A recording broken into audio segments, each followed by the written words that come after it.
dawdling. Happy Halloween, creeps. Happy Halloween, y'all.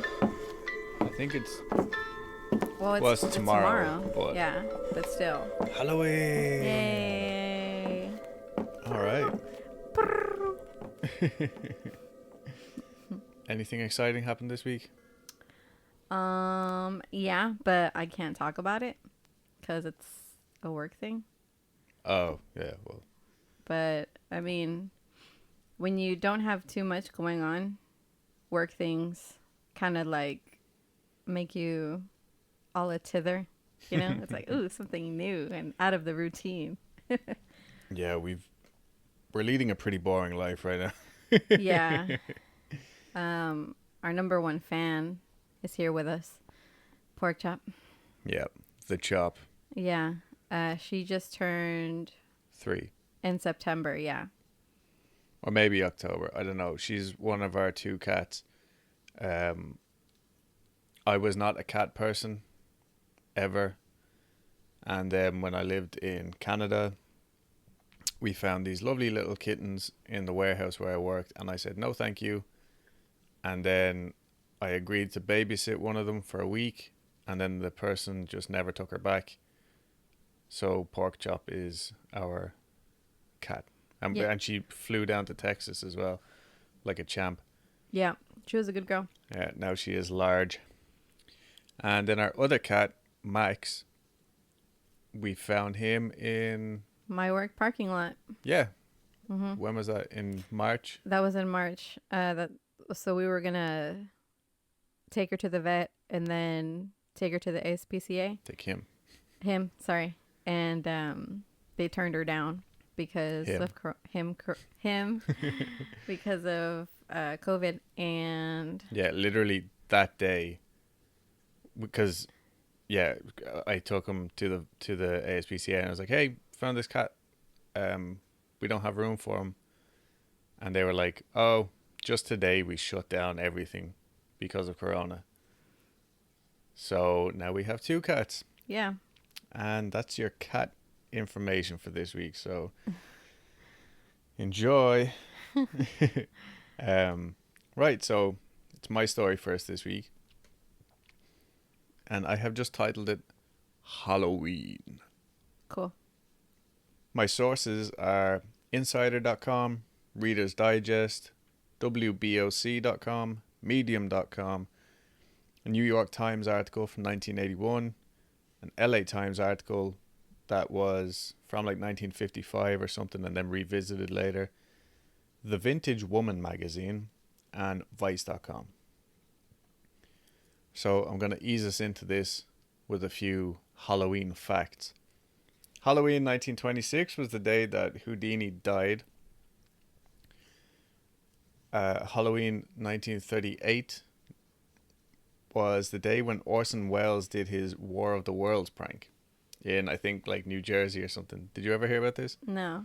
So the War of the Worlds, like that movie with Tom Cruise, which I've never actually seen. I've also never really read the story. Anyway, he wrote this, Orson Welles wrote this, but I don't think he released it as a book. He did a mock, like, breaking news report on the radio in 1938 when the radio was the only media anybody had. So all these, like, farmers in New Jersey were sitting there and it's like, this just in, the aliens have invaded from Mars and all this shit. So people were literally like, grab your gun, Skeet, we gotta go. And like, they thought the world was ending. Mm-hmm. This is like the end of the world. It's happening. Where was this? I think New Jersey. Dope. Yeah, and oh, so he would have sounded a little different. Well, the civilians. Well, maybe, I don't know. But yeah, anyway, so that was 1938. I would like to read more into it. I just remember seeing something about a documentary, or something in a documentary about it years ago. Uh-huh. And just thinking, like, Jesus Christ, that guy really scared the shit out of a lot of people. That's great. Well, I mean, what were some of the repercussions of that prank? I don't know, but I'm sure there were plenty. But Orson Welles wrote, like, 1984 and stuff, right? That's the same. And Animal Farm. Animal Farm, yeah. I think that's the same person. Yeah. Animal Farm was a really good book. I liked it. Yeah, I liked it too. 1984, it was very sad for me. I really enjoyed it, but it's really Grim. hitting home now. Yeah, it's grim and you feel kind of bad for the main character. Oh yeah, like it's a really depressing book. Yeah. But now all I can think of with Amazon is that book. Yeah. I'm like, fair enough. It's like 36 years later, Mm-hmm. but Very this relevant. shit is coming true now. Yeah. Anyway, enough of that depressing talk. 1955, Marilyn Daman goes grocery shopping with her two kids, 2-year-old Stephen and 7-month-old Pamela. So like any good parent, she leaves them outside the shop, telling Stephen to be a good 2-year-old and look after Pamela. What? I mean, after the first one, they practically raised themselves, right? Yeah, I guess. So, believe it or not, the kids were not there when she came back out of the store. Shocker. Yeah, so they found Pamela still in her stroller, not too far from the shop, but poor Stephen was never seen again. That's crazy. Yeah. I mean, he was 2 years old, though, so he was probably thinking, best be on my way. I've been on this earth long enough now. Time to settle down on my own and think about starting a family. New year, new me, and all that. Yeah, poor guy. Never saw him again. That sucks. Poor baby. Things were just so different back then. Like, yeah. it's like, here, Stephen, hold this cigarette while I go into the store. Or go to the store and get me cigarettes. Yeah. I used to have to do that. Mom would write me a note to go down to or nanny or whoever. They would write me a note. I can't remember the dude's name. He's like this grumpy old man that owned the shop, like Mick or something. I don't fucking know. And I would go down and get like the cigarettes and then run back up the road. It was great. 1963, Halloween night. There's an ice skating exhibition on somewhere. Okay, I don't have the location. I didn't write it down. But a concession stand actually had a gas leak. Yeah, and it caused an explosion right before the end of the final routine at 11 p.m. So the place was jam-packed and the whole floor caved in. Damn. Yeah, so it caused 74 deaths and injured 400 people. Damn.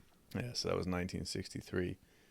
I've got a big jump here in the years, but I think it's because my main stories are in between these years. So 2005, the 25th of October, right? Frederica, Delaware. A woman takes her own life by hanging herself in a tree where she stays suspended 15 feet in the air in full view of people driving past on their way to work and everything. She stayed there until almost 11 a.m. the next day because people just assumed that she was a Halloween decoration. That's fucking crazy. Yeah, so she was on, God knows how many hundreds, maybe thousands of people drove past her, walked past her, until somebody finally said, "Oh, this looks a little too real." Yeah, yeah. In 2012, Halloween night, a Marine dressed in a tutu saw a man dressed up as a disabled veteran and didn't appreciate the dark humor, so he attacked him. The man was dressed in an army uniform for Halloween, but the wheelchair was not a part of the costume. What the fuck, tutu man? Yeah, he just flipped out and assumed that this guy was like, this is going to be hilarious. I'll get my uncle's wheelchair for the night. No. This man just beat up a disabled person. That's insane. Yeah. Charges were filed. 2017, mid-September. A person contacts Greene County Police Department in Tennessee to report a decapitated body in their neighbor's driveway. Turns out the neighbor was just one of us and started decorating nice and early. The police department's Facebook page read, "Do not call 911 reporting a dead body. Instead, congratulate the homeowner on a great display." Yeah. So that was just a few random Halloween crime facts. So this next story I actually found really interesting We don't know how true any of it really is, but it's like a mad coincidence at the very least. 1981, New York City. Ronald Sisman, 39, invites his girlfriend Elizabeth Platzman, 20, over to his place for a photo shoot. Now, the papers called her his girlfriend. I don't know how, like, you know, deep this relationship went or anything like that. Yeah, like, is it normal for a boyfriend to stage a photo shoot for his girlfriend? Yeah, and also there's like an almost 20-year age gap too. Yeah. So maybe there was like maybe they were just hooking up. I don't know. But anyway, the two are found the next day severely beaten and shot execution style. The apartment had been ransacked. No sign of forced entry, but people suggest trick-or-treaters or just someone known to the couple. It was Halloween night. Mm-hmm. So they hear a knock on the door. They're going to open it and be like, yeah.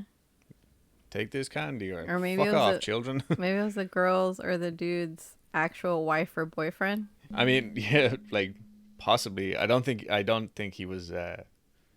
He wasn't known to have any other relationships though. There was a few weird things about this, apart from the fact that there was no forced entry or anything. The victim's driver's licenses and a gun were among the stolen items. Random fact: in 1980, an actress, Melanie Haller, accused Mr. Sisman of trying to force her to take drugs. So that's just a little bit of background on Mr. Sisman. Doesn't seem like the most savory of characters. He is if you're a cannibal. Oh! No, that was awful. Police never solved the case, but they received a call from someone saying that he had heard the prediction of this murder weeks prior to it actually happening. The informant told police that the person had described it eerily well. The person was none other than Mr. David Berkowitz, the son of Sam. What? Sitting in his jail cell, he tells one of his prison mates, I don't fucking know, all about this murder that's about to take place. So he famously told the story of how, a little background on the son of Sam. He famously told the story of how the neighbor's dog made him kill 6 people and injure 7 others. But another version of his story was that he didn't act alone or of his own accord, and that he was actually being used as a puppet by a satanic cult. So he just started spewing out like, oh, it wasn't me. But that satanic cult thing kind of comes into play here. So according to Berkowitz, Ronald Sisman had been hired by the cult to record a snuff film of one of the Son of Sam killings. But he wasn't aware of this until he saw it all unfold before his camera. He was just hired by supposedly random people. They were like, be on this block at this time, get your camera rolling, we're gonna, whatever. But I guess maybe he had accepted money beforehand because basically they had each other over a barrel. He couldn't give the tape to the police because he had such a strong involvement in it, and the cult had also threatened that they would just kill him. Like, they had seen what he could do. Anyway, after rumors that he was in trouble for dealing drugs, or that he owed a drug dealer or maybe the business with Melanie Haller, the cult decided he was just too much of a loose cannon and decided to get rid of him altogether. They doubled up and made the most of it by killing them in a Halloween ritual, according to Berkowitz. After the ritual, they would kill the couple and remove any and all incriminating evidence, including the tapes that Sisman supposedly had in his apartment. I think the police were skeptical of this at first, but when they spoke to Berkowitz, he was able to describe the apartment down to a T and knew a lot of information about the case. The fact that the IDs were stolen only supported Berkowitz's claims, as apparently this is a cult thing, according to what we know about cults in 1981. Yeah. Apparently the police even went as far as trying to charge Berkowitz for his involvement in the murders, but there was just no physical evidence. He just had all this random fucking information. And to this day, no one has ever been charged for that crime. That's crazy. Yeah, right? For me, it was like, hold on a minute. Yeah. Like, maybe there was a cult involved, or you know what I mean? Like, something like. Or maybe there was a satanic dog. Yeah. This dog knew a lot more than he was letting on. Yeah. But the other thing was like, because we've had, not lately for me personally anyway, but I remember like being in school, you would like, someone would send you a link and it would be to this like horrible video of like someone getting killed or something. And, whatever. I always just assumed like, oh, this is a thing of the internet. But maybe, way back when, like there was like some dodgy place where you would go and buy these like bootleg VHS. Of snuff. Yeah, like snuff films and like, because I know that there was like odd like porn and stuff like back in the like weird trucker stuff going on and stuff. Yeah. So maybe. Anyway, so this one's called The Trick or Treat Murders. But there's also several other trick or treat murders because it's such a juicy name for a Halloween murder. Kind of like the Valentine's Day massacre. Yeah, a little bit. See, I'm smart. So October 31st, 1957, Sun Valley, California. A little bit after 11 p.m., Peter and Betty Fabiano and Betty's 2 children from a previous marriage are turning in after spending the night handing out sweets to trick-or-treaters when they hear the doorbell ring once more. First of all, let me just say, I've been on either side of trick-or-treat, the one going to the houses for candy till I was a teenager. Yeah. Possibly early 20s. And the one giving it to, giving the kids the candy or whatever. I enjoy far more the giving of the candy. Really? I fucking love it because it's like you get to see like the little kids' costumes. Yeah. And like the evolution of costume. Like you can see like what's hot right now. Yeah. It's like, oh, okay, this obviously comes from a cartoon that's on TV right now. Or this dude just wanted to be a vampire, you know? I mean, like, the cliche at home, like, I was the cliche. We would just get black garbage bags put over our head with a hole cut out, and then we were witches. What? Yeah. That was our Halloween costume. Like, a few years. I have questions. Wasn't that hot? No, it's always cold around this time in Ireland. Oh, okay. Because I can't imagine wearing a garbage bag in Texas in October. It's still fucking hot. Yeah, no, you would die. The other one was, I don't know if I ever actually got this, but... How old are you? Teenager? Yeah, I was about 24. No, no, like quite small. Like it was some of my first memories of trick-or-treating was in a fucking plastic bag. That's so sad. Oh, we had a great time. But yeah, there was that, and also my granddad was a postman. Mm-hmm. So we had a lot of the like leftover post bags, like those big, I guess you would have had burlap sacks. We had like, they were the same as like the bags that we would get coal in.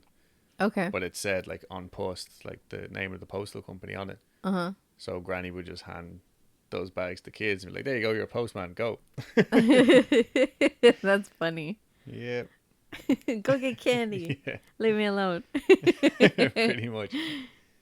Anyway, so doorbell rings, right? Peter Fabiano goes down and he's pissed off because he was either just getting into bed or he just had to get out of bed to go answer the door again.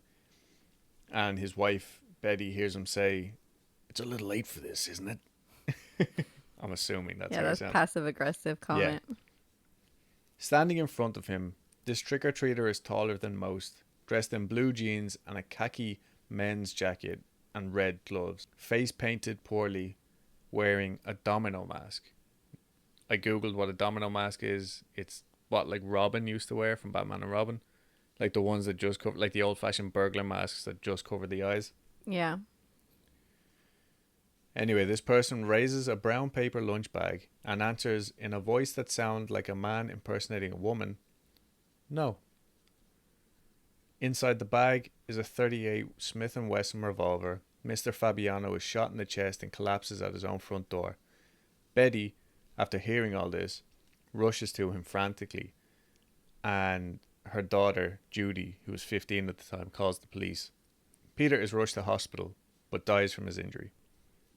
Now, Peter Fabiano was 35 at the time. He was an ex-Marine who served in World War II, and he was also a hairdresser who owned 2 successful salons in the San Fernando Valley.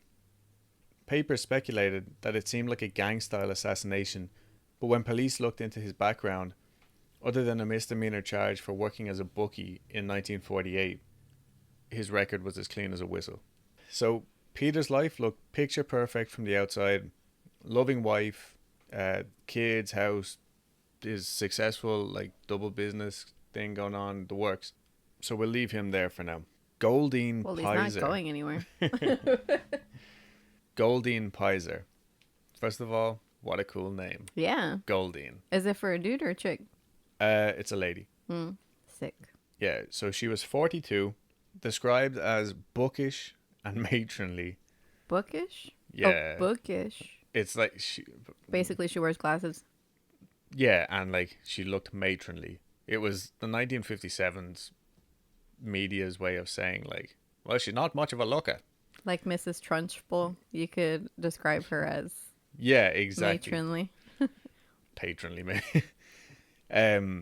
But like I've actually seen a picture of her, and to me she just looks like a regular 1950s lady. Yeah. So I just thought they were kind of harsh like ways to describe her. Anyway, she probably had opinions, and that's why she described her as such. Anyway, she was a lab assistant at a children's hospital and a divorcee. She shot Peter because she believed him to be a wife-abusing, drug-dealing fiend who was, quote, an evil man who wanted to destroy all people. Old people? All people. Oh. She had an intense hatred for this man and was trying to free Betty from his reign. What? She had never actually met either Peter or Betty, but had been to one of his salons several times. She burned the clothes she was wearing that night, but didn't know what to do with the gun, which she had bought legitimately, so she rented a locker in an LA department store the next day and left it there. So again, it was, the late 50s. This is a thing that people used to do. While being questioned by police, Betty Fabiano, Peter's wife, couldn't think of anyone who would do this to her husband. They had recently gone through a bit of a rough patch, according to the papers, and Betty had gone to stay at a friend's house for a while. This brings us to Joan Rabel, or Rabel. I'm not sure how you pronounce it. I'm just going to call her Rabel. She was 40, a freelance photographer, and a friend of the Fabianos. She had spent some time traveling back and forth to University of Honolulu, taking writing classes. She was also divorced and had worked in one of Peter's salons, and she was a lesbian. But because this is 1957, this is all just heavily hinted at in 1957 jargon. Nobody has actually come out and said any of these people were gay, straight, or bisexual, or anything like that. It's pretty heavy speculation. One of the words that was used to describe their relationships together was just abnormal. Between the two ladies? The two ladies, yeah. Or I guess like any lesbian or gay goings on was just marked as an abnormal relationship in the media. Right, okay. So Betty reportedly told police that her and Peter's troubles had been resolved under the circumstances that she stopped talking to Joan Rabel. Oh. Yeah. So police Fuck that. Sisters before misters. Yeah, but if they were cheating on him. Just kidding. But seriously. So anyway, this leads police to bring Joan in for questioning, but she's released due to lack of evidence. However, it is shortly after this that they just happen to go looking in a certain locker in an LA department store. Out of nowhere? Well, so this, I tried like really hard to find like why they did this. Yeah. But I couldn't. So I'm assuming that Rabel maybe said, oh, I had nothing to do with this, but I happen to know that this Goldine Pizer lady hid her gun down here. So anyway, police bring in Goldine then, and she just tells them everything. Mm. It's not actually said anywhere, but it is heavily hinted at that Rabble fell in love with Betty, and some articles even go as far as to say the reason Betty and Peter had their little break or their troubles or whatever was because of this abnormal relationship between the two women. So Goldine is on record as saying that her and Rabble were coffee clatch friends, which I had to look up because I had never heard this expression. It just means that they are friends who would meet up and chat over coffee. Okay. So Coffee clutch? Coffee clatch friends, yeah. But during her testimony, she implied that she was actually madly in love with her and that their relationship was much deeper than just coffee and gossip. Oh. But it's also said that she never came out and said, I'm in love with her. Yeah. So a lot of thoughts are like, well, maybe her lawyer just said, lean on this, make out like, that you are madly in love with her. She couldn't come right out and say it, that they were lesbians in her court documents, assuming that's because she would run the risk of being forced into some sort of asylum. Yeah. Because that's what happened back then. Yeah. She told one of 3 court-appointed psychiatrists, quote, I had no motive personally. Whatever motive I had was to please Joan. I was always easily influenced. I have been impressionable and always trusting. So, according to her, Rabble filled Goldine's head with all these claims, which she had said that she only knew because Betty had confided in her. Yeah. Like, so Rabble was saying, no, this is true. Like, this is exactly what Betty told me. So she said, quote, Mr. Fabiano was a vile, evil man, a man who destroyed everything around him. She told me that he mistreated his wife and that he was dealing narcotics. Well, that's interesting because, like, I'm taking you at face level that Rabble never met the guy. Oh, no. Rabble was a friend. Rabble was the friend of the Fabianos. It's Goldine that never met him. Oh. Yeah, but this is what she was telling Goldine. So she's telling Goldine, no, my friend Betty told me all this horrible shit. Like, we need to save her. Oh. And Goldine is like, oh my God, yeah, like that's exactly what we'll do. We'll kill him. Wow. They'll never be able to trace it back because I don't know him. Wow. Yeah. Meanwhile, Goldine thinks Rabble loves her and Rabble is in love with Betty. Supposedly. That's crazy. So it's like this lesbian triangle. Yeah. That's pretty Or epic. it might just be that she didn't like this man and she was trying to help her friend out. I'm going for the lesbian thing because it's more juicy, Yeah. Well, no, it just seems more plausible. Yeah. Yeah. So either way, Rabble manipulated Goldine. She gave her the money to go and buy the gun and then arranged to borrow a car from another random friend that didn't know anybody in between. And it was Rabble who either sent Goldine to the salon or brought her to the Fabiano's actual residence to do like little stakeouts. So, she would definitely recognize Peter Fabiano. Yeah. When the time came.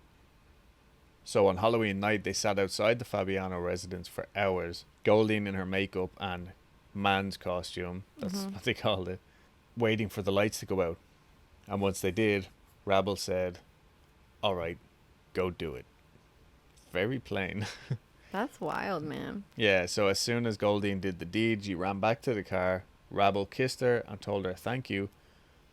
Then they drove off to burn the clothes and return the car to the owner. Both women pleaded innocent. Goldine by reason of insanity, one of the psychiatrists writing, the only thought that she had was that she had saved her friend, Joan Rabble, from an evil person. So I guess Joan was telling Goldine, no, he's going to come for me next. Wow. So they were charged with first-degree murder. They were charged with first-degree murder. All right, Patty. They were charged with first-degree murder, but with a plea deal, it was reduced to second degree, and they were given 5 to life. Goldine was released eventually and was made an officer of the Miracle Mile chapter of the Professional Women's Club in 1971. Who is this? Goldine, Goldine? Oh. the one who shot him. Yeah. I don't know what the Professional Women's Club really is, but either way, she was an officer of the Miracle Mile chapter. That's And she interesting. lived until 1998. She died at, yeah, Wow. she was 81 when she died. Any pictures? Uh, there's like one or two shitty pictures, but yeah, I'll show you. Okay. They're all like photocopies of the 1957 papers. There's absolutely no information on Rabble after she was charged. She was seen leaving the courtroom in good spirits, smiling in the picture from the LA Times, and then just gone with the wind. So Betty Fabiano, she didn't get charged for anything? I'm coming to Betty. Oh. But yeah, anyway, so I reckon she changed her name either while she was in prison or just after she was released, but she literally vanished. Mm-hmm. No record of her anywhere.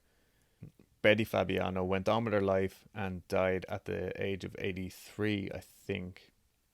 It's either 81 or 83. I might have gotten those mixed up between her and Golding. In 1999.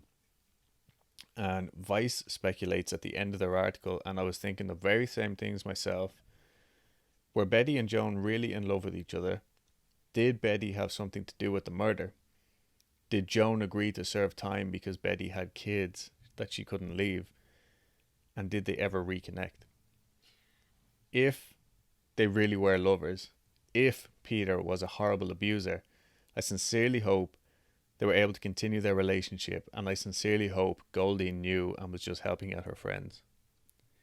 In my Hollywood version of this, that's what I'm thinking, you know what I mean? Goldine was never in love with Joan, but Joan and Betty really were in a relationship. Because of the times all this happened in, they knew this was the only way that they could ever actually be together. So I'm really hoping that Joan Rabble was able to change her name and then maybe become just a very close friend of Betty. You know, I think, I mean, both of them seem like they both seem like plausible because just as easy as you can get thrown into the hospital for hysteria, you know, you're living in a time when your husband can throw you in for Yeah. anything. So if he really was an abuser, then all odds are against the woman. Oh, yeah. And then you can also argue that they were in a triangle because probably if I was younger, I'd be like, "Oh fuck yeah, I'll kill Yeah, I'll kill him. I'll kill him." Yeah, You know, if absolutely. he's a Like, if he's if a he piece of really shit. was this animal that they portrayed him as. Now that I'm building a life, then I probably wouldn't be so keen to do that unless you were my number one. Yeah. So, yeah, hopefully it was just, three really good friends helping each other out. Anyway, moving on. This is the last one for me. That was a really good story, like that. Yeah, I liked it too. Yeah. Well, how long were they away for? Um, it doesn't. I didn't find out, but like it was 5 years, between 5 and 25 years. Um, but like that, it said that she was made an officer of the Miracle Mile chapter. Golding was in 1971, so I'm assuming that meant that she had been released somewhere in that's barely a decade after Mm-hmm. she had been put in prison. Yeah. How old were they? Joan was 40, Goldine I think was 42, and Betty was 39. I think it was a love triangle. I hope so.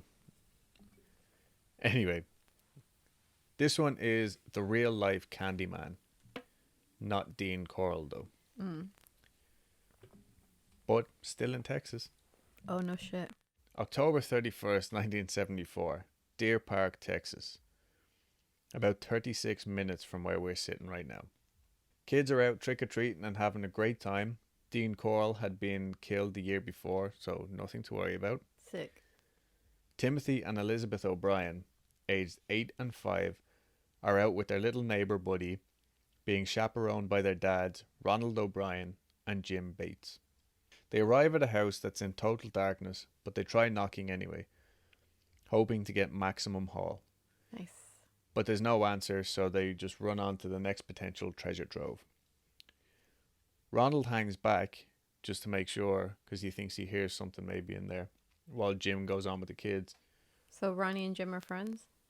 Well, they're like dads in the neighborhood, you know what I mean? So they're just I like chaperoning that. their kids, yeah. That's wholesome. So anyway, Ronald holds back. Jim goes on with the kids, and Ronald catches up a few minutes later. There actually was somebody in the house after all, and it's a good thing he hung back because they gave them some pixie sticks. Oh, nice. Yeah, for each of the kids. Big ones too. Oh, no. Oh, no. I know where this is going. So they're the large pixie sticks too. He'd even gotten an extra one, which he gave to another 10-year-old boy that they passed up on the way home because they knew each other from church. Being the good dad that he was, Ronald allowed Timothy to have one treat from his haul before bed. He picked the pixie stick, but the sugar was all stuck in the straw, so his dad helped get it out. Super dad. But Timothy said it tasted bitter and drank some Kool-Aid to wash it down. Timothy was dead within the hour. He was rushed to hospital, but it was too late. The chief medical examiner of Harris County at the time said that a call to the morgue revealed that there was a scent of almonds coming from the boy's mouth. Cyanide. The autopsy proved that Timothy had ingested enough cyanide to kill 2 people, and tests later found that the top 2 inches of the pixie sticks had been packed with the poison. The pixie sticks had been opened and resealed with staples. So, it wasn't even a great attempt to hide the fact that they had been opened. Police rushed to the other children's houses. The Harris County prosecutor at the time was Mike Hinton, and he said that's what saved another boy's life that night. They found him in bed with the sweet in his hand, but he wasn't strong enough to undo the staples. Oh. Yeah. So he literally was, so close to being murdered as well. Mm-hmm. So they take Ronald back to the neighborhood where he was given these pixie sticks from, but he just couldn't find the house, and said he had never even seen the face of the person. They just opened the door, he took the candy, and that was it. It was too dark to see anything else. The house had no lights on or anything.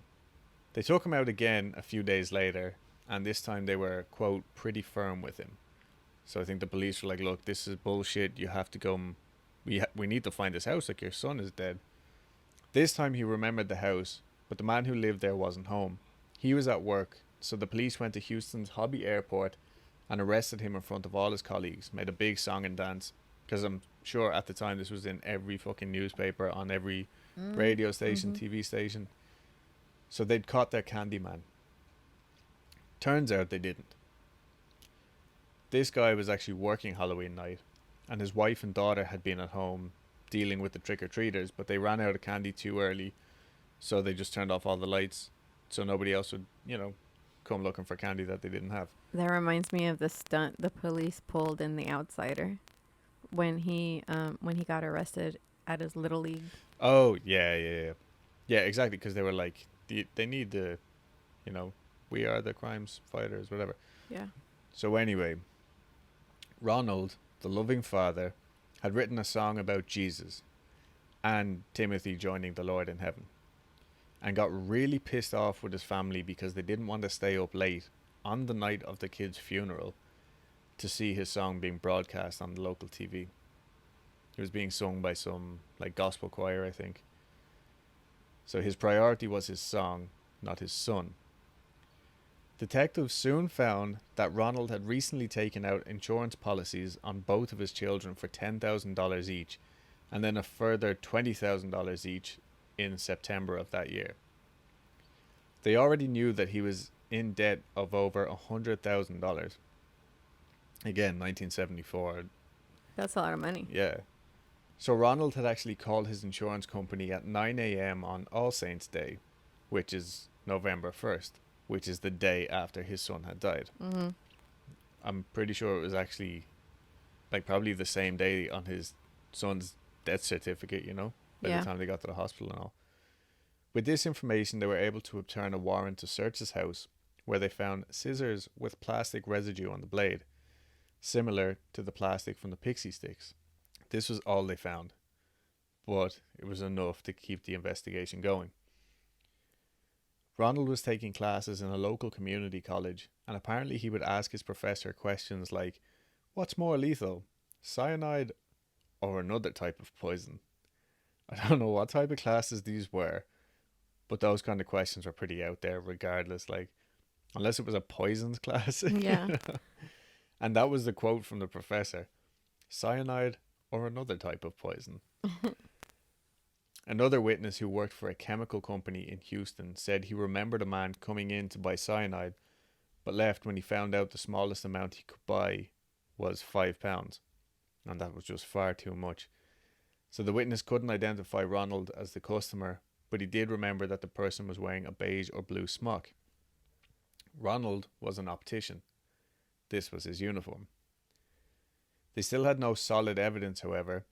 Anne Hinton, the Harris County prosecutor, said that O'Brien just seemed to relish the attention. He seemed to think that he was even relishing the fact that the trial was taking so long. Like, all the attention was on him, this was like his time to shine kind of thing.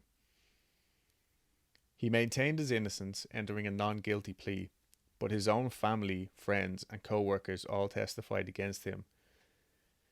On June 3rd, 1975, after just 46 minutes, the jury returned with a guilty verdict, 1 charge of capital murder and 4 counts of attempted murder. An hour later, it was decided that he would be executed by electric chair. He still maintained his innocence, however, and tried every avenue of appeal for 10 years, but they were all turned down. By 1984, the US Supreme Court had ruled the electric chair as a cruel and unusual punishment, so he received the lethal injection on March 31st, 1984. 300 people gathered outside, with some shouting "trick or treat" and throwing candy at the anti-death penalty protesters. That's sick. Yeah. According to the main article I used for this, there has not been a single case where a child has actually died after consuming contaminated Halloween treats ever since this one incident. In 2000, a man in Minneapolis was charged with putting needles in the Snickers bars he was handing out to trick-or-treaters, but the only victim was one teenager who got a little prick from the hidden needle. So, all in all, I think go trick-or-treating, and just don't eat anything that looks like it has been stapled back together. But otherwise, you should be good. So anyway, there's your Halloween true crime bits. Awesome. And yes, I'm sure there's plenty more things that happened on other Halloweens. These are just some that I found that I thought were pretty interesting. Yeah, and we'll cover them next year. Yeah, exactly. There's always more Halloweens. I hope. So I guess it's my turn now. And I want to preface this segment of our podcast to encourage you to read this book. If you want to read about the methods that I left out, because I did leave out some. There are tons, and the author goes into depth about each one. I just like to take out the juicy bits. Okay. And again, the book is called The Book of Execution, an Encyclopedia of Methods of Judicial Execution by Jeffrey Abbott. That's Geoffrey, Abbott, Abbott. So we're going for more execution methods today. Yeah. Cool. So I want to finish up this trilogy, as it were. So, where were we? All right. We were at the firing squad. So the firing squad, just briefly, choice of weapons varies, ranging from pistols to rifles, submachine guns, It can be one person or it can be a group. They can be shot in the front or from behind, depending on where you're, what part of the world you're in. The target, what? No, just the way you phrase that. I'm just a child, basically. Oh, I see what you're going. I see where you're going with this. Target can be in the head or in the chest. Distance also varies. If firing a pistol from inches away from the head, it will destroy the vital medulla, which is which are the central parts of the brain. Whenever I see medulla, I think of medulla oblongata Yeah, yeah. from Waterboy. Oh. The medulla oblongata. Yeah. Rifle bullets fired at the chest can rupture the heart and lungs, causing death by hemorrhage. In America, firing squad has also been used. The blank was introduced in order to salve the consciences of the squad members, because like squad members wanted to believe that he or she personally, let's be real, was not responsible for the death of the condemned. So that's why the blank was introduced. Yeah, yeah. Interesting, right? Yeah, we learned all about it because that's how the British killed most of the Irish rebels after the 1916 Rising. All right. So the next one that we'll touch on is called being flayed alive. Being filleted alive? Flayed. Filet of fish? Filleted. I mean, I guess it can be the same thing if, if you're being messy about it, you're just like a messy fillet. Filleted. Anyways, so dating, I'm going to be reading out of the book here. Dating from at least the 2nd century BC, it was practiced not only in Turkey against pirates operating off of that nation's seaboard, but also in China and other Eastern countries. Few instances were reported from Europe, one being that of the execution of brothers Jacobo and David Perrin during the persecution of the Waldenses in 1655. It's a lot of material I'm not familiar with. Mm-hmm. Both suffered under the scalpel-like blade as their skins were peeled away, strip by strip, dying as their flesh was laid bloodily bare. In the same way, the Chamberlain of Count de Rucci expired in 1356, while Paolo Garnier of Rororas was the first castrated, then endured the removal of his entire skin while still alive. Jesus Christ. Like, that's used by... there's going to be people, like, shouting the name at their car radios right now. Fucking... Or in their jobs. Or in their jobs. Cubicles. The Lord from Game of Thrones, he had the flayed man on his banner. His son was Reek, pretended to be Reek, to earn the trust of like Theon Greyjoy, and then Bolton. I want to say it was Bolton. Oh, was that sick fuck? Yeah. Oh, he was the bastard man, son I of him. Hated that guy. Everybody fucking hated him. Oh, he was Ruined so so good many at plans. being just a Piece of shit. Yeah. I want to say it was Bolton. The bastard of Bolton. Yeah. I hope I'm not wrong. He was the one that kidnapped Theon Greyjoy. No, yeah, him, and also took the redhead girl as a wife. Sansa. Yeah, Sansa. Yeah. Yeah. Poor Sansa. All yeah. right. All right. So, fried to death. Maccabeus, the eldest. Oh, I'm going to be reading about a particular instance because I feel like if I just describe it to you, I will describe it very flatly. Where I'm like, oh yeah, throw them in a vat of, I don't know, oil and, Oh, that reminds me. There's going to be some sort of similarities, I guess, like here. Because there's also like different ways of being hung. Where, like, for example, there's a way called being hanged on the yard arm or just regular hang. I mean, they're both the same. It just depends on where they're being hung from. Right. Or like death by sword. And harakiri, it's the same thing. Someone's dying by a sword. It's just one is a name in Japanese and the other one's I guess just death by sword is in English because I'm saying it in English right now. Yeah. You know what I'm saying? Fried to death. Okay, so this is a story of the Maccabees and, well, the family of the Maccabees, which consisted of a mother and her 7 sons, by Antiochus, as penned by Flavius Josephus. It's a lot of Ephesus. So anyways, Maccabeus, the eldest, was stripped and racked, being stretched around the circumference of a wheel, his hands being secured above his head, and weights tied to his ankles, and so stretched round about it, that his sinews and entrails break. Jesus. A fire was then kindled, and by the flames he was so burned that his bowels appeared, yet his mind unmoved. Then he was taken out of the fire and slain alive. So he was still alive throughout this whole ordeal. Do you think that phrase, his bowels appeared, do you think that means that he just shit himself? Probably. Or do you think it burned his skin until his entrails came out? Yeah. Yeah, that's essentially what that means. Yeah.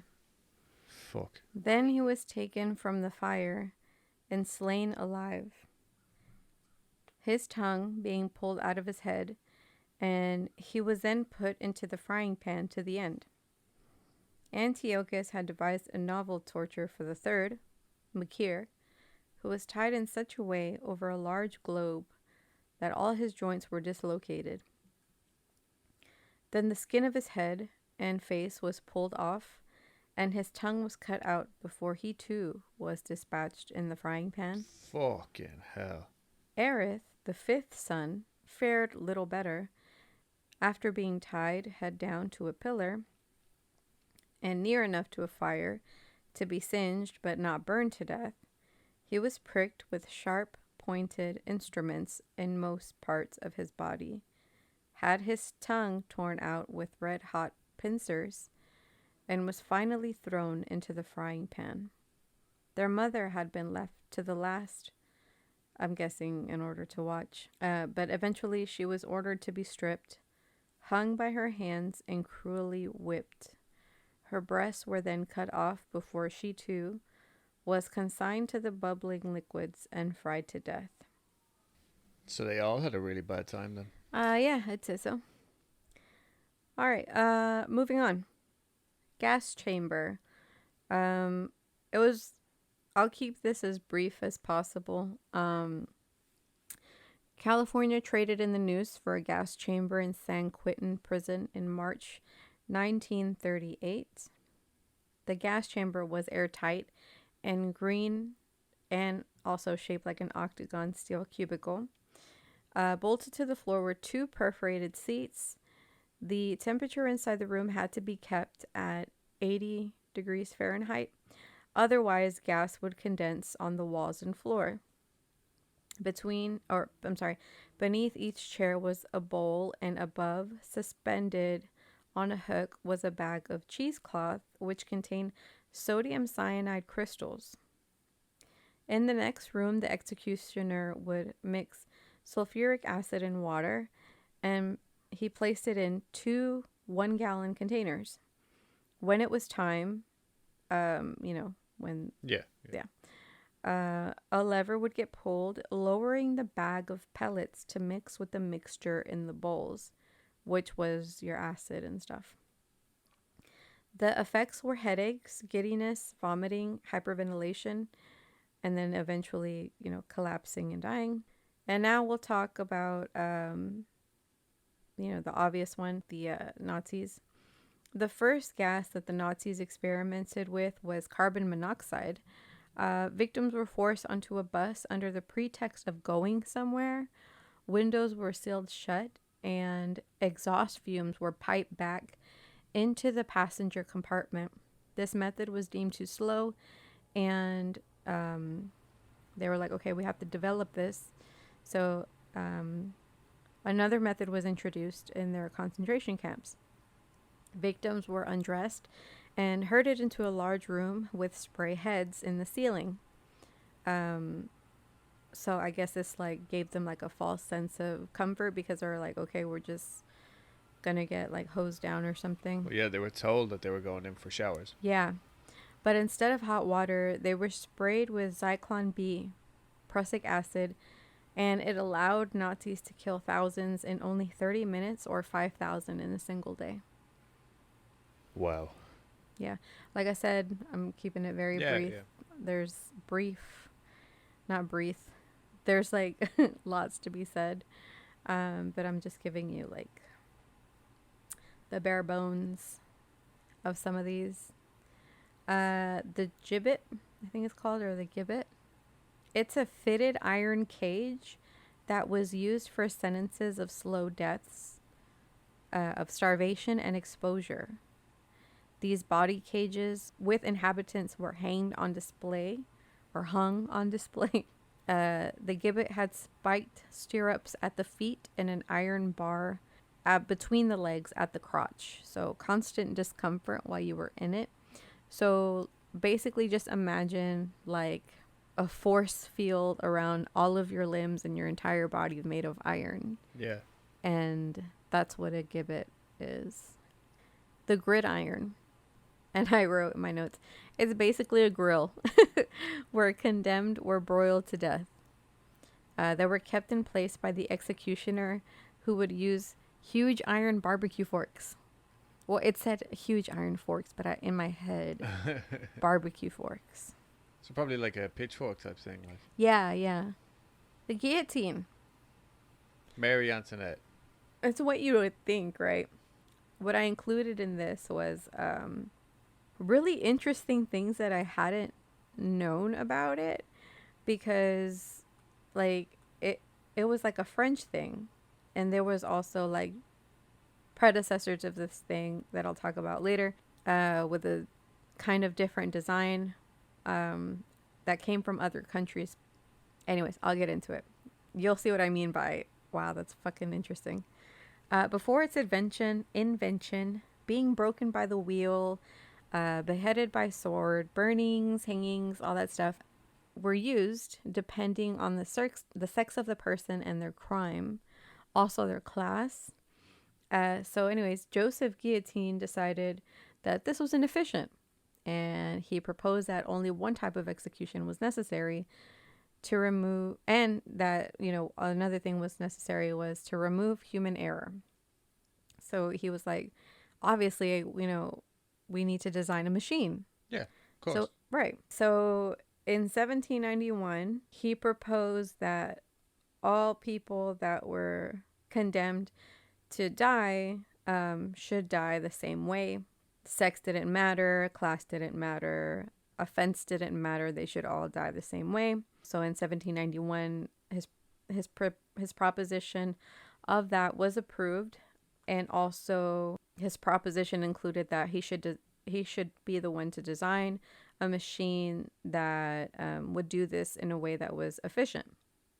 So he did, with the help of Charles Henry Sanson, who was the lead executioner at the time, and a carpenter named Schmidt. That's literally all the information about this carpenter, that his name was Schmidt. The guillotine stood 8 feet high with a triangular blade that would cut sideways. And it was successful. It was efficient and super fast. It was so fast that the crowds that normally gathered at these things were upset at the lack of spectacle, because that's the highlight of their days. They wanted to see people struggling and fighting and correct, screaming and shit. They wanted the old ways back, I don't like change.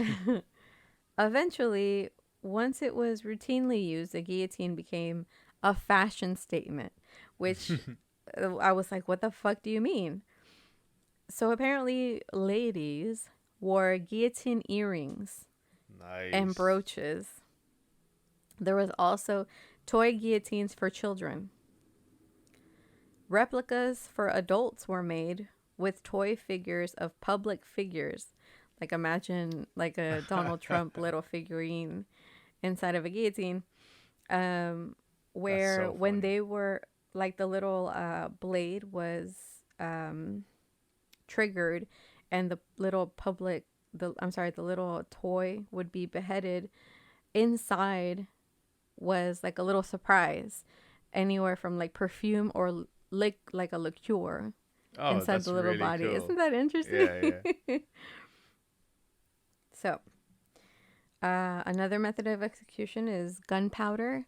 This was practiced by North American Indians in the 18th century after torturing victims. They would fill their heads with gunpowder and light them on fire for a noisy and messy explosion. Wow. I know, crazy. So, after they were dead already?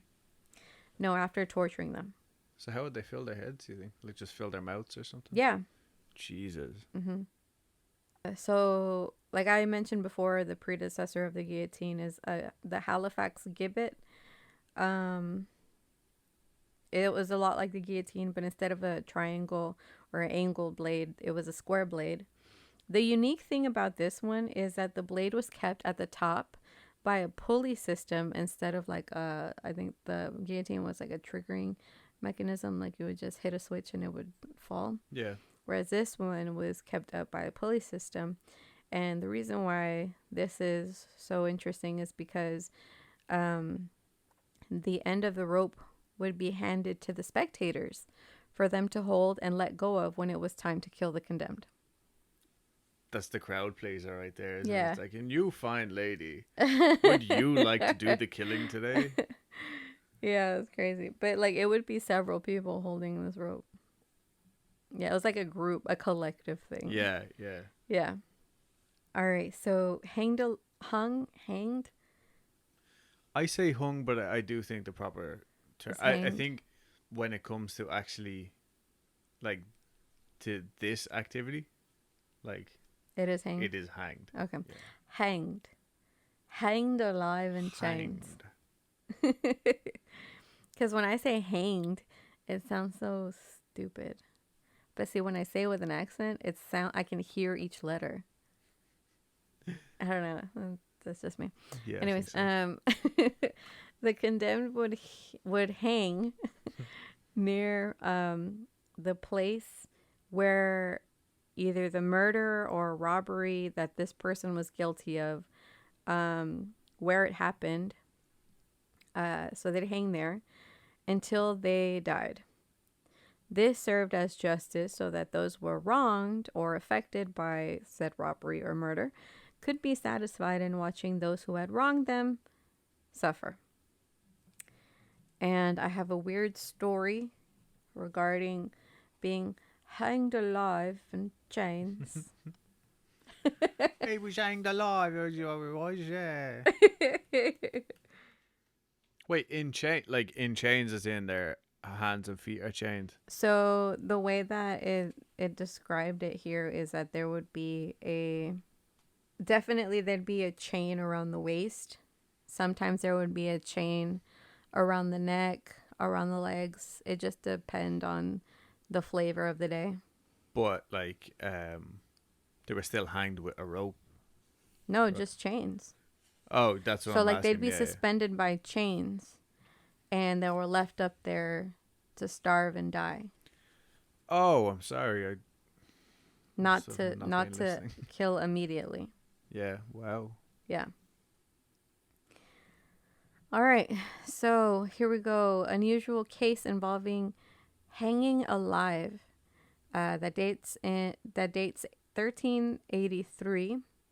The victim was an Irish friar who had appeared before Richard II and falsely accused the Duke of Lancaster of treason. Which is supposed, like, as I was reading this book, apparently treason is like the worst offense. Oh yeah. Worse than murder, worse than whatever, stealing, because it's like you're literally gunning for the king or whoever. Like you're directly, I guess, bitch slapping the king. Yeah. It's like a direct offense to him. So his punishment was carried out thus, in the words of the historians. Lord Holland and Sir Henry Green, knight, came to this friar and putting a chain about his neck, tied the other end about his privy members, and after hanging him up from the ground, laid a stone upon his belly, so that with the weight whereof, and that of his body withal, he was strangled and tormented, so as his very backbone burst in sunder therewith, besides the straining of his privy members. Thus with 3 kinds of tormentings he ended his wretched life. On the morrow after they caused his dead corpse to be drawn about the town, to the end it might appear he had suffered worthily for his great falsehood and treason. So what it seems like to me is that he was chained by his neck, and his penis. His penis. His penis. Wow. But so like, imagine he's being hung, and you look up, and all you see is his back. Yeah. And so they put a stone on his stomach, so like he'd hung there, and like the weight of the would break his back and then tear off his penis. That's insane. And because that would be the first thing to go, he would end up strangled in the chain. Yeah. It's very graphic. Thanks, historians. So just to go on about more hanging, there are different flavors of this, obviously. Sailing ships had yard arms. Like I mentioned before, wooden cross pieces that mounted at right angles, high in the main mast. Those were called the yard arms. And they would hang people on them. There's also sentence to be hanged, drawn, and quartered, which is reserved for the highest crime of treason, which I said before. You'd be hanged just at the brink of death, then brought down, cut open, and disemboweled, castrated, beheaded. They burn your entrails, cut off your limbs, cut your torso in 4 sections, and then display all of it to see. So it's like a step-by-step how-to recipe for being hanged, drawn, and quartered. Yeah, and I think the thing with this one in particular was purely for the public to see this and go, oh, fuck. Well, it's the same effect that I think it's, you mean like it'd be the same effect that of putting pieces of a person's body on like stakes and just lining it along like but this was done shit. Like this whole act was done in public view, like I see what you're saying. It wasn't like carried out in private and then they showed it, but well, a lot of these were. Yeah, I know. Yeah. And then I think it was probably fucking like Braveheart or something, I can't remember. And like the hung, drawn, and quartered part was like they would send a piece of you to each corner of the realm or something. But I'm not sure if that was actually what happened, true or not yet. Well, I mean, who knows, because the way that they killed people was very elaborate. Yeah. But to waste resources on long travel, that seems unlikely. But like I was saying, a lot of this is in public. And I think the only one that wasn't in public would be the harakiri. Because, well, I'll explain. Harakiri literally means belly cutting in Japanese. Aristocrats and high-ranking officials would catch a case, and to keep dishonor from falling onto their families, they'd commit suicide. They'd dress in a white robe and head on over to a temple, pray, and then undress only up until the waist. They'd grab a sword and plunge it onto the left side of their stomach, drag it horizontally to the other, to the right side. Yeah. Turn it, and then cut upwards. Jesus. Then the official appointed to oversee all this would decapitate the man. So that's harakiri. The next one is impaled by stakes, a favorite of the Romans. They would have the condemned dig his own grave, stick a stake at the bottom of it. Then the executioners would bind the hands and feet of the person before chucking them in there. And they aimed to have the stake pierce the person's chest and sometimes his groin for maximum suffering. Yeah. So like they aimed like when it hit the stake, you know, like when they landed on the stake that it would pierce where they wanted to pierce. Yeah. Yeah. Next up, iron chair. Come on down. So it had spikes at the end of the legs so it could be secured to the ground. It had a compartment underneath the seat of the chair for burning coals. And it basically cooked you ass first. Fuck. Isn't that strange? I didn't write it down, but there was a guy who traveled with an iron, like a collapsible iron chair. And like, I guess whenever he conquered a town or whatever, or if he just run up on a town that he had already conquered and wanted to kill somebody, they'd bust out this, you know, portable chair and secure it to the ground and then just grab somebody and cook them ass first. Jesus. And I'm sure that they had like iron clasps or whatever. And Yeah. Yeah. The Iron Maiden, made of iron or wood. This lady-shaped coffin-looking thing. It was hollowed out and had strategically placed spikes inside. The condemned would be forced inside, and there was a mechanism that would slowly bring out the spikes to pierce whoever was inside, a millimeter at a time. Once like the deed was done and like the spikes were like fully out, there was this I didn't know, there was a trapdoor underneath the Iron Maiden that could be released, allowing the bloody mess to drop down in a shaft that had a system of knives at the end, and it would basically set to work on the body and turn it into mincemeat, and then it would get flushed into the Rhine. The Rhine River in Germany. Yeah. Mm-hmm. Wow. All right. The next one is called Neil Hauling. What? Neil Hauling. Kneel as in to kneel on your knees. Like, okay. And this was nautical in nature. So in 1710, an English sailor guilty of blasphemy was Neil Hauling. I don't know. But so this is what it by is. the knees. Sure. So this is what happened. He was stripped of all his clothes except for a strip of cloth around his loins.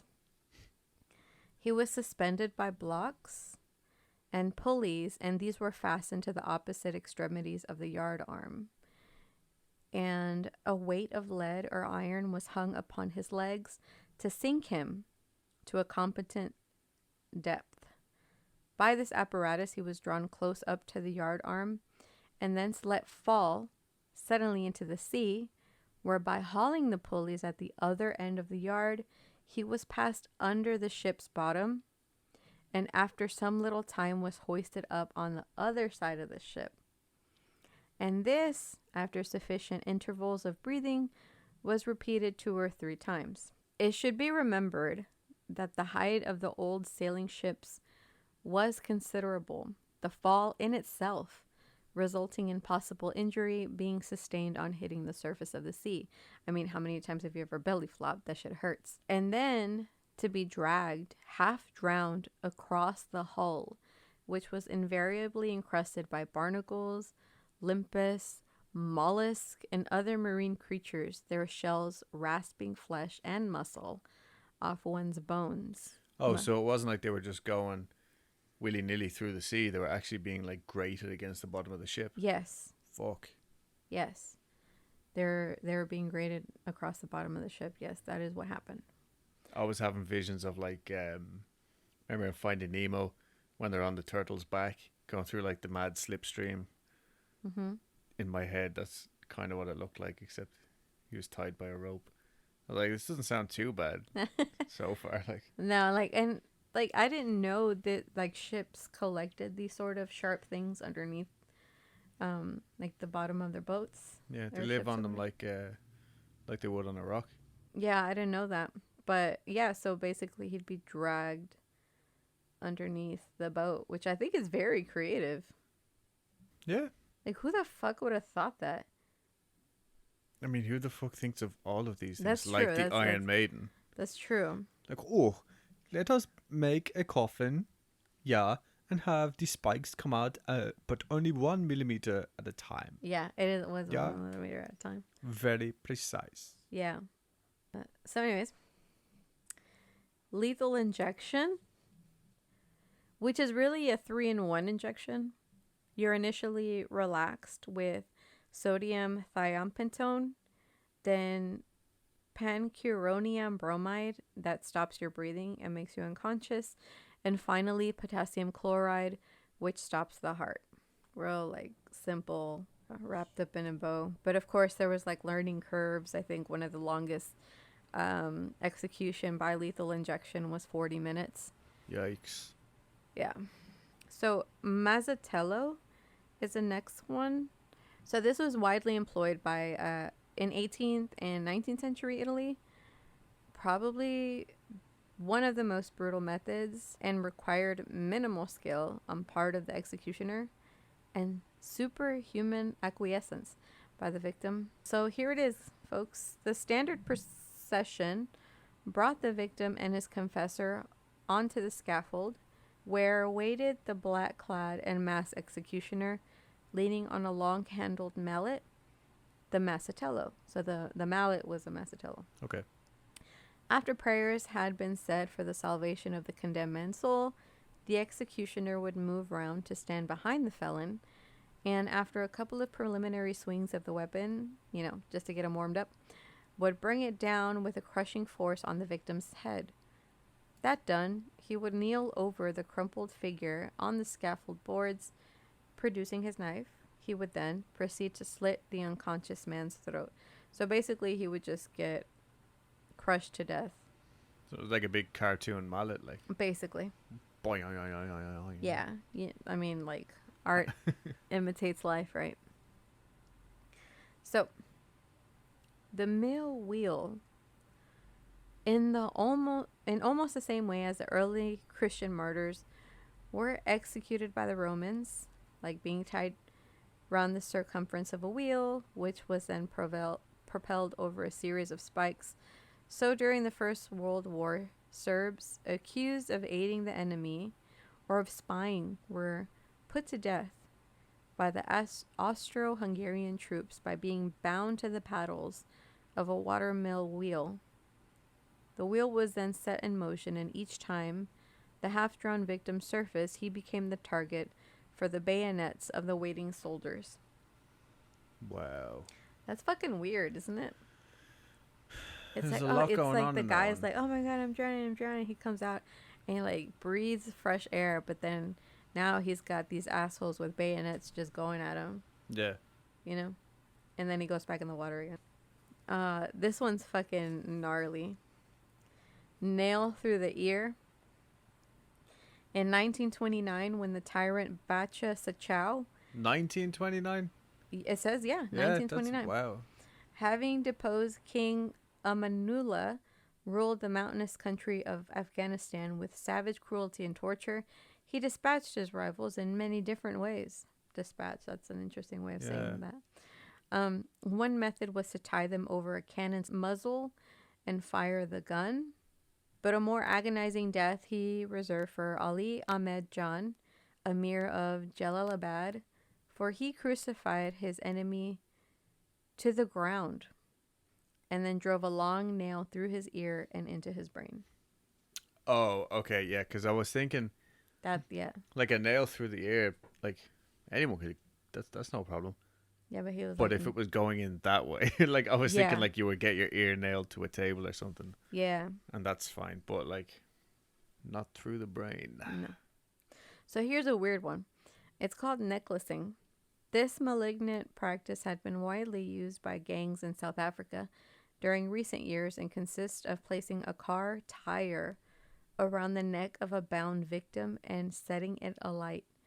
The intense heat of the burning material, the fumes penetrating his lungs, and the effect of the molten rubber searing his body bring a slow and horrendous death.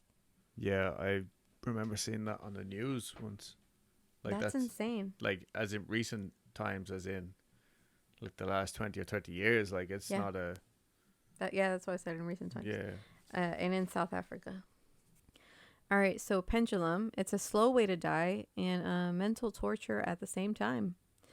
Why? Because you get tied down and a sharp crescent-shaped blade would hover over you, going back and forth. At any moment, it would descend on you slowly, inch by inch. Once it made contact, you would be sliced back and forth and deeper a millimeter at a time. Whoa. Yeah, Was that in one of the Saw movies? probably. And, you know, the more common one, or I guess not common, but like, I guess a more obvious one, not as intricate way of dying, death by poison. Okay. When hemlock is something that you drink to poison yourself. Although I don't know the what that would be like. I'm guessing it would be the same as a gas chamber, like the effects of being poisoned. You'd probably get dizzy, vomiting, headache. Well, I mean, it all depends on what poison they use, right? Like, what is hemlock? It's a plant. And would they feed it to you They'd make you drink it. in like a tea or something like? Probably. But yeah, like every poison has a different effect, though. So Yeah, that's a good point. Pressed to death. just so much pressure from your work. Yeah. You just keep stacking those forms on your desk. Stacking something. So basically being pressed to death is to be remanded to prison. Wait, what? Okay. You'd be laid on your back on the bare floor, naked, unless where decency forbade. That there should be placed a board laid on your body as a great weight of iron as you could bear, and more. And they'd leave you there with no sustenance, except for the first day you'd have like terrible bread, like it's gone off. Oh, it's multigrain. I hate it. Multigrain. It's like gone off, and you'd only have like 3 portions. And on the second day, you'd have 3 pulls of water, like I guess just 3 drinks 3 of water. swigs, yeah. And it would be alternately given to you, like one day bread, one day water, one day bread. Okay. Until you died or you'd confessed. But basically that's what being pressed to death is. So it would take days and days, and I think they added weight every day, right? Yeah. There is this one story about being pressed to death from 1586 to a lady named Margaret Clitheroe. Shut up. Was indicted at York for harboring a priest and was pressed to death. A sharp stone, as much as a man's fist, put under her back, and upon her was laid to the quantity of 7 or 8 hundredths weights, so about 900 pounds. Jesus. Which, breaking her ribs, caused them to burst forth out of the skin. Fuck. Yeah. But I mean, surely you'd suffocate before any of that, actually. Who fucking knows, man? Either way, it's not good. No, none of this is. So there's something called rack. The rack. And there's different models. The one that I'll touch on is it consists of 2 axles some distance apart, between which the victim was laid, the victim being tied to one axle, the wrist to the other. It's because so what would happen is the rotating of the axles in opposite directions was achieved by the executioner's assistants inserting poles and sockets in the axles and levering them. The action thereby tightening the ropes and stretching the victim's body, dislocating by degrees the hips and knees, the shoulder blades and elbows, causing excruciating agony. So it might just be the one axle on each side. Yeah, one each, and then they slowly spread you, basically. Okay. Some of these things are so intricate that it's hard to picture. Yeah, and the fact that the accounts are written in like old-timey English and shit doesn't help. No, it doesn't. But like your joints being dislocated and all that stuff, it's very common. It seems like you read a lot of that. Yeah. Because I think I read being drawn by two ships. Basically, they'd like tie your hands together and your feet together, and one end is on one ship and the other at the other, and both ships would sail away from each other. Yeah. Yeah. Or they just tie it to like two Horses. different horses or bulls or whatever the fuck. Yeah. Either way, not good. No. So there's being sawn in half, which is interesting. You can either be sewn in half like Houdini would sew you in half, like saw you in half, or the long ways, like straight down the middle. So in the book it says this problem, because sometimes this would bring about problems, because like it would take a long time to sew somebody in half. It was hard to hold on to the saw because the body itself created a resistance naturally, because we're not made out of butter. But anyways, sharper saws, that's what they need. I think I think the problem was also sawing through the bones. That was kind of hard. Poor you, like having to cut bones. I get it though, because I've sawed through many a thing, and like sometimes it doesn't matter how sharp the blade is; it's just gonna keep getting cut.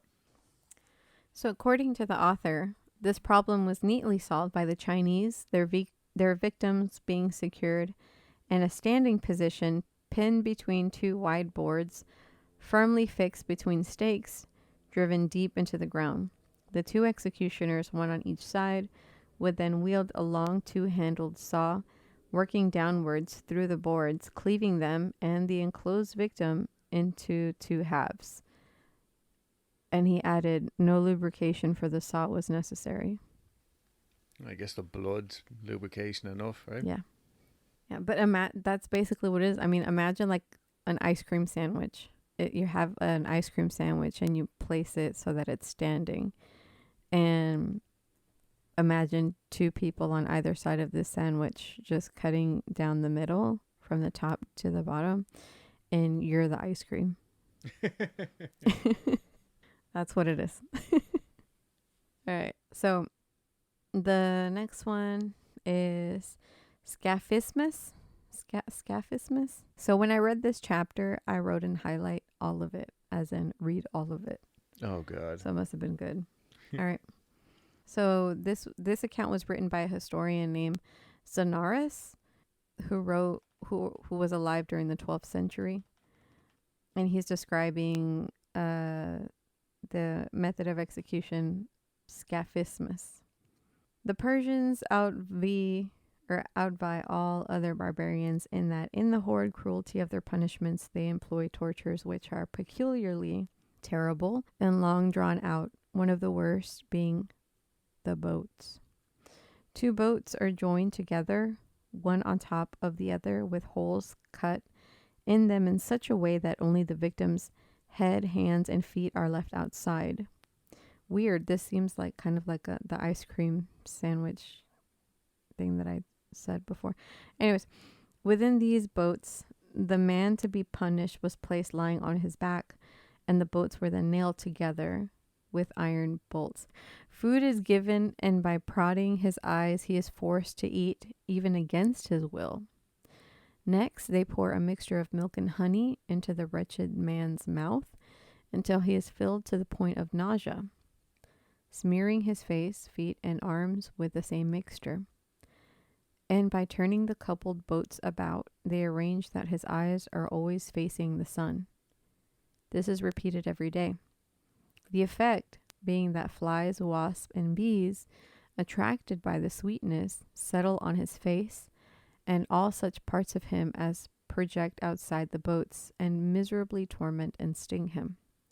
Moreover, as he does inside the closed boats, those things which men are bound of necessity to do after eating and drinking, the resulting corruption and putrefaction of the liquid excrements give birth to swarms of worms and different sorts, which penetrating inside his clothes, eat away his flesh. Whoa. I'm not done.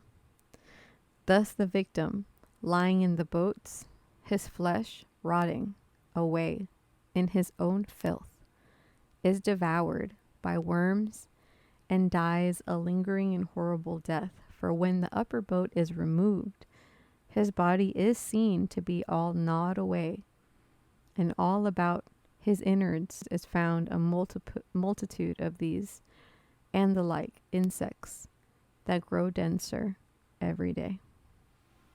Wow. I wonder how long it takes. I don't know, but it sounds like this could take weeks. Yeah. Now, if that wasn't gross enough for you, I present to you sewn in an animal's belly. So this comes from a Greek writer called Lucian, who was alive 117 to 180 AD. And he writes this in his Dialogues of the Dead. He's describing a penalty that was inflicted on a Christian martyr, a woman specifically. And it reads, "We must discover some sort of death, whereby this maiden may endure long drawn and bitter torment. So let us kill this ass, and afterward cut open its belly, and after removing the inwards, shut up the girl inside in such a way that only her head be left outside. This to prevent her from being entirely suffocated, while the rest of her body be hid within the carcass. Then, when this has been sewn up, let us expose them both to the vultures, a strange meal prepared in a new and strange manner. Now just consider the nature of this torture, I beg you. To begin with, a living woman will be shut up in a dead ass. Then by reason of the heat and the sun, she will be roasted within its belly. Furthermore, she will be tormented by mortal hunger, yet entirely unable to destroy herself. Yet other features of her agony, both from the stench of the dead body as it rots, and the swarm of writhing worms, I say nothing of. Lastly, the vultures that feed on the carcass will rend in pieces the living woman at the same time." The growing of worms gets me. Yeah, it's just doesn't sound like a nice experience to me. Nature, you scary. All right. But no, they like bury themselves down inside the skin and shit, right? Like, Yeah, I guess you're that's right. how It's fucking scary. keeps their eggs safe, and then they hatch on the inside. That yeah. Spanish donkey. Used by the Spanish army until the last century. Or el burro. El burro. The torture consisted of seating the victim, his hands tied behind him, astride a wall, the top of which resembled an inverted V. Weights were then attached to his ankles, these being slowly increased until the victim's body split into two. So like for the first little portion of this, it's probably not too bad. Maybe some of the guys even liked it. But then it went too far. It went too far, yeah. And lastly, we've come to the conclusion of our trilogy. Thank you for sticking with it.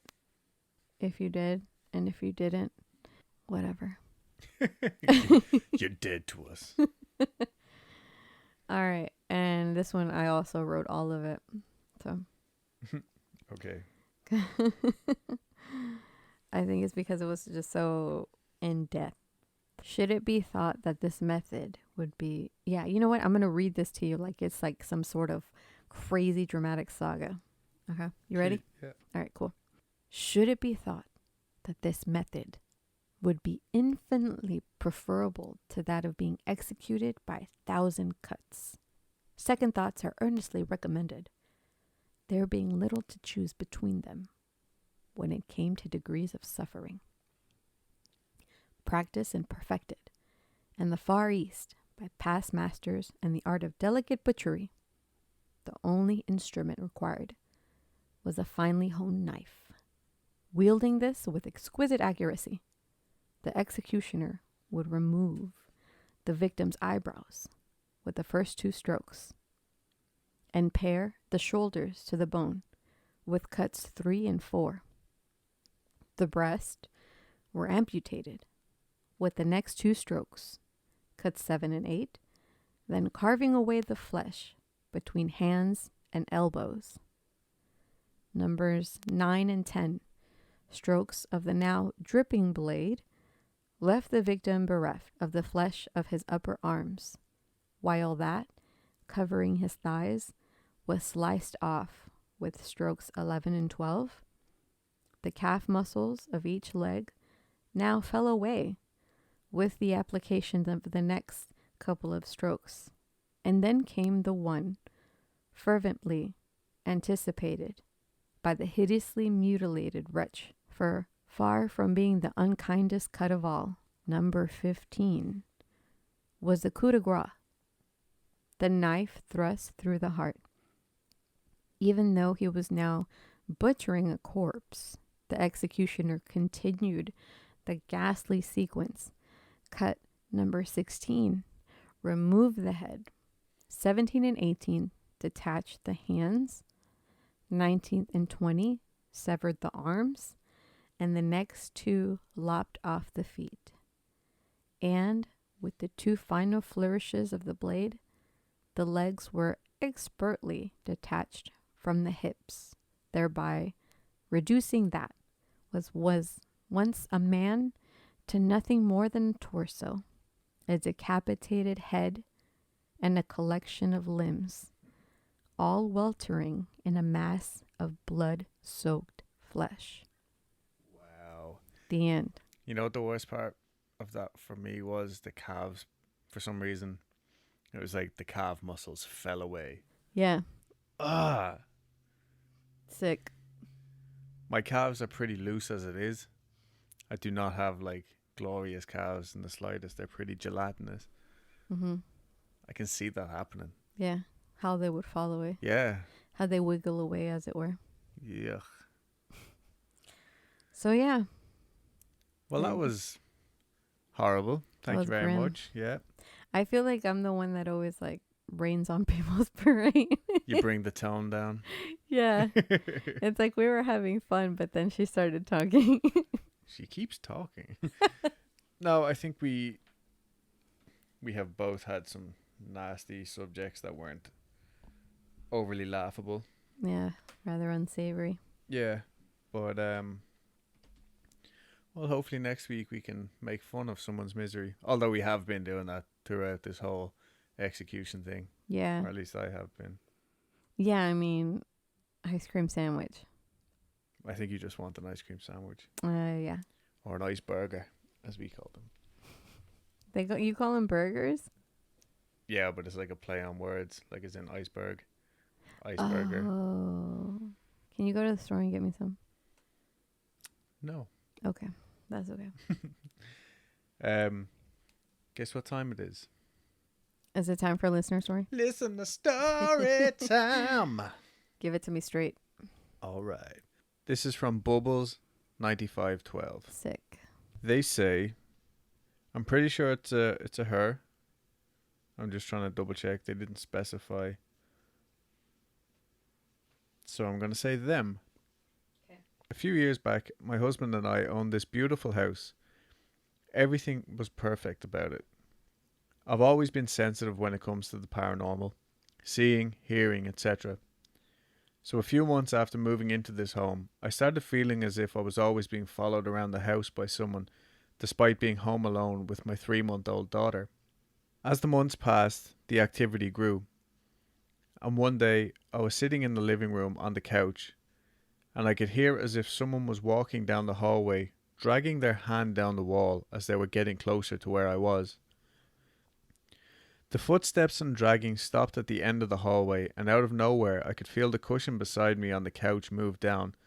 So when I had looked over, there was an indent on the couch, like someone was sitting next to me. I obviously jumped up, a little startled, but when I went to feel it, the entire cushion was freezing cold. And when I moved my hand, the indentation on the couch was gone. Then, on another occasion, my husband and I were just crawling into bed.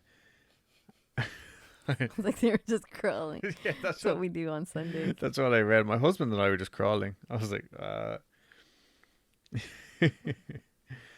Then, on another occasion, my husband and I were just crawling into bed. Fuck's sake.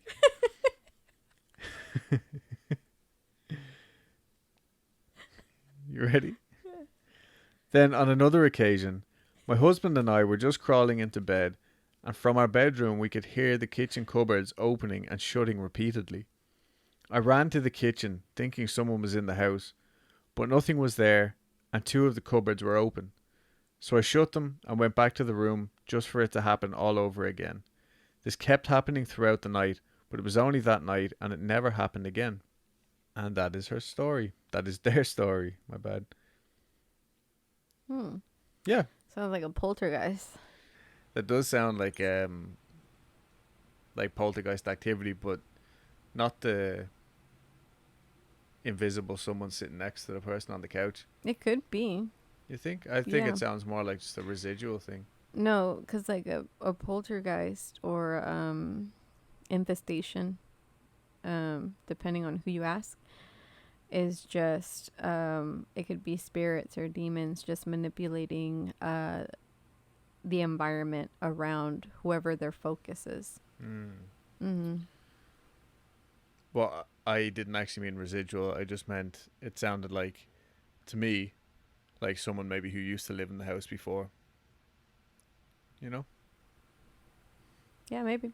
Just walking down the hall and sitting down, keeping an eye on what's going on, you know? Yeah. So that's this week's episode. Yeah. We hope you enjoyed it. And we'll be back next week with something else. I don't know what. Yeah. Not executions, anyway. Yeah, we're done with that for now. But, well, this is Friday. Yeah. And we're not going to be back next week. I mean, we are, but we're basically going to be back tomorrow and the next day. Yeah, so in the spirit of all things Halloween, we are going to release a bonus episode. Bonus episode for Halloween night. So, and especially because all of Ireland is in lockdown at the minute. So, hopefully this gives someone something to do. Yeah.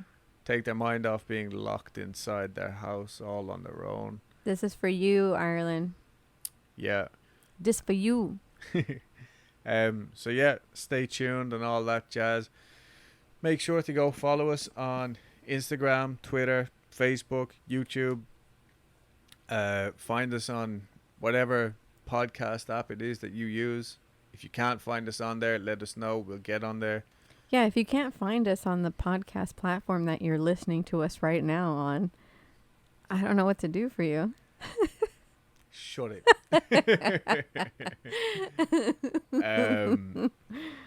Yeah, I guess that's it. Thanks everybody for the continued support, and make sure to send us in your listener stories. And for the love of God, tell me what my Halloween costume is. You heard it here first, guys. I have it. Give me a fucking guess. All right. Somebody, please help Dulce out here. All right. So I guess we'll see you guys tomorrow. Yeah. Happy Halloween, creeps. Happy Halloween, y'all. Bye. Bye.